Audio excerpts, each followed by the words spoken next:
Welcome to Subramani. Today I'm going to talk to you about managing family money or managing your own family's money. First of all, it's not very easy. Let me talk to you about a complication which is happening in my friend's life. He is not a finance person. He's about 65 years of age or 63, 65 years of age. He needs money from his mother's estate. Mother is still alive, but mother has some 8-9 crores of family wealth, which includes one plus a house in a good location in Bombay.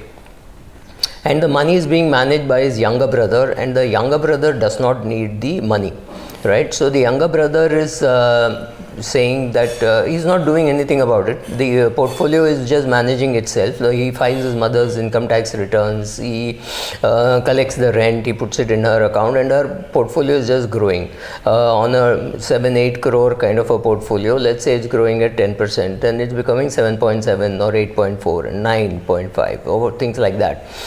The elder brother wants his money for his child's education. There are 3 brothers, so each brother is supposed to get 3 crores, and that money is available because the mother does not need this kind of money. Mother has a pension over and above this nice portfolio. But who is going to tell the younger brother that he should liquidate some of the assets and do a distribution? Maybe 50 lakhs each, maybe 1.5 crores is gone out of this. That will not hurt the lady, and the lady is alert enough to know that what is being done. So the elder son needs money for his son's education abroad, and that's not going to be easily available because this the younger brother is now not doing anything. Among the 3 brothers, he is the youngest, he is wealthiest, his wife is working, he is a doctor, so there is a lot of money for him. He does not even recognize that this cash flow is needed. The elder brother approached me and said, why don't you speak to him? And I find it a little embarrassing to say, look, you should liquidate some of the assets. So here is the problem. If you are managing your mother's money and you are and it's a reasonable sum of money, and your father is no longer there, so therefore, and your mother does not need that money, it is possible for you to do distribution 2-3 times. Once when your mother is 80, one when she is 85, one when she is 90, not because of anything else, but if somebody inherits money at the age of 80, perhaps is not of no great use, right? So this boy is this man is 65, the mother is 84 or 85. There is no reason why that brother cannot distribute some of the money required. He should anticipate this. There is another case I know where the parents have died, leaving behind a nice property in Bombay plus some shares, etc., similar to this, but the property is worth a few crores. So the property is worth close to 10 crores. One of the brothers, who actually does not even have children, needs that money to buy a better house. He has one house which is not so good. He wants to sell that off, take something from this inheritance and buy a bigger house or a better house. He wants to take some extra insurance, etc. He does not have that kind of cash flow. He's younger. He's only about 52, 53. He has a job. His wife is a housewife. They need the cash. The elder brother is not selling the house. There is no reason why he should not be selling the house. It's a nice house. It will fetch a good price. Unfortunately or fortunately, the elder brother and the elder sister is in the US. They don't need the money, so they are just not doing anything. Here the parents are died, so there is somebody has to sell, because my logic is the younger children, the youngest brother does not have children. The elder brother has one daughter and the sister has 2 sons. These kids are not going to come back together and to sell off this property, so you have to sell it during your lifetime.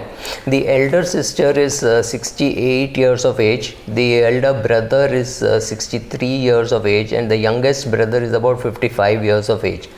He is unable to ask the family to sell off the property, and that's what they should, because one brother is just not doing anything. And even if somebody probes, he says, what is the hurry, prices will improve and things like that. He's got real estate, he's got some equity shares, he's got mutual funds, and there is no reason why the distribution should not happen. The sister is indifferent to the money, the younger brother needs it, but the elder brother is just indifferent. He's just not doing anything. Not that he's managing the mutual funds or he's managing the direct equity. He's doing nothing about it. He's not managing, nor is he selling, right? The will says very clearly that it should belong to all the three of them. About that there is no dispute. It's not that he's saying he will not pay, right? So when you're managing other people's money, you have to be sensitive to what are their requirements also. It is not that it is just your money you have inherited or you're going to inherit, but you are managing it. When you're managing it, it becomes your it's compulsory for you to sit with the others who have a stake and say, oh look, this is what I'm going to do. I'm going to sell shares worth 5 lakhs. Do you want cash? Should I buy some more shares?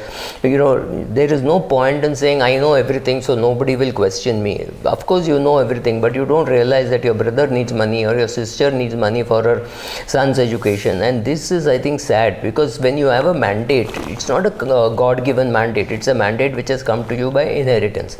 You are the person in the family who knows finance, so it has logically come to you. It does not mean that you should rough ride on the others and not give them the money when they need it. So it's very important to know that there are other family members who might have financial requirements at times very different from yours. Maybe you have so much money that you don't even care whether what happens to this, but you will have to care because your daughter or your son will no longer be interested in this. They will then have to get the signature of their cousins and things like that, and that's too painful. So if you are sitting on a property not knowing what to do, get rid of it. If you are sitting on a property because your mother is dead, there is no reason at all for you to sit on that property. If you are sitting on that property waiting, that saying, oh, my mother is 85 and I will wait for another 5 more years, what happens?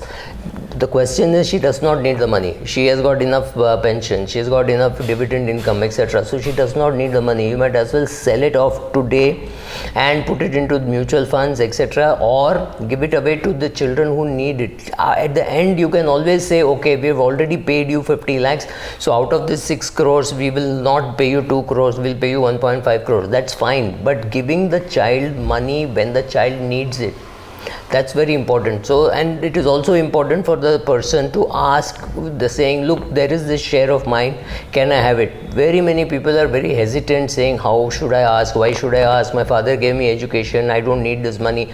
They, heart of hearts, they do need the money, because if you have had some academic pursuits and you've not made too much money, you may find that money useful. You may use it to buy a old age home, you may pay for your daughter's wedding, you may pay for your daughter's higher education, whatever. It is your money. You have to take the call. So as a family, you should sit together and find out that this is what you're supposed to do. What are you doing? It's very important for people to sit and talk about money at home, rather than just hope that somebody else will come and talk. Nothing like that happens. You have to talk about money yourself. Thank you.